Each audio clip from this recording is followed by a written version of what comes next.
বেশি গুরুত্ব দিলে মূল্যহীন হতে হয়, তাই বেশি গুরুত্ব না দিয়ে ততটুকুই দাও যতটুকুর সে যোগ্য। মনে রাখবেন, আপনার পৃথিবীতে আপনি রাজা, আর যে আপনাকে আপন ভাববে তাকে আপনিও আপন করে নিন। ভালোবাসা হারানোর ভয়ে যারা কেরিয়ার হারিয়ে ফেলতে দ্বিধাবোধ করে না, একদিন কেরিয়ার না থাকার কারণে সেই ভালোবাসার মানুষটি হয়তো থাকবে না। ধন সম্পত্তি তো পাপীদেরও থাকে, কিন্তু ভক্তি, যার হৃদয় নির্মল ও পবিত্র, শুধুমাত্র তাদেরই থাকে।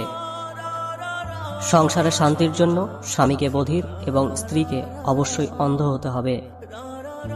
বিশ্বাস অর্জন করা কঠিন, আর একবার তা ভেঙে গেলে আবার অর্জন করা আরও 10 গুণ কঠিন। সব বন্ধু পাশে থাকে না, কিছু বন্ধু সুযোগ নিতে কাছে আসে। সব বন্ধু আপন হয় না, কিছু বন্ধু বিশ্বাসঘাতকতার মুখোশ পরে থাকে। যে সমস্ত শিক্ষক মন প্রাণ দিয়ে পড়ায়, পড়া আদায় করে, প্রয়োজনে শাসন করে, বাড়ির কাজ দেখে, বেশিরভাগ শিক্ষার্থীদের কাছে এই সমস্ত শিক্ষক ভিলেন হিসেবে পরিগণিত হয়। এই সমস্ত শিক্ষক ক্লাসে ঢুকলেই অধিকাংশ শিক্ষার্থীর মুখ কালো হয়ে যায়। জীবনের জন্য নিয়ন্ত্রণ জিনিসটা খুব দরকার। দুঃসময়ে যেমন ভেঙে পড়তে নেই, তেমনি ভালো সময়ে নিজেকে বেসামাল করতে নেই। নিজেকে এতটা সস্তা ও সহজলভ্য করে দিও না যে যে কেউ এসে তোমাকে বারবার ভেঙে দিয়ে চলে যাবে। বন্ধুকে 3টি কথা কখনো বলবেন না। 1. বাড়ির ঝগড়ার কথা, 2. পরোপকারের কথা, এবং 3. স্ত্রীর সাথে হওয়া ব্যক্তিগত কথা। শরীর যত বেশি নড়াচড়া করবে ততই শরীর সুস্থ থাকবে, আর মনটা যত বেশি স্থির থাকবে ততই মনটা ভালো থাকবে। সুযোগ একবার দেওয়া ভালো, বারবার না।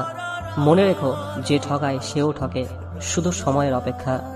নিজেকে পুরোপুরি পাল্টে ফেলার দরকার নেই, শুধু একটু নতুনভাবে তৈরি করে নাও, যাতে তোমাকে দূরে সরিয়ে দেওয়া মানুষগুলোই তোমার কাছে নিজে থেকেই আসতে চাই।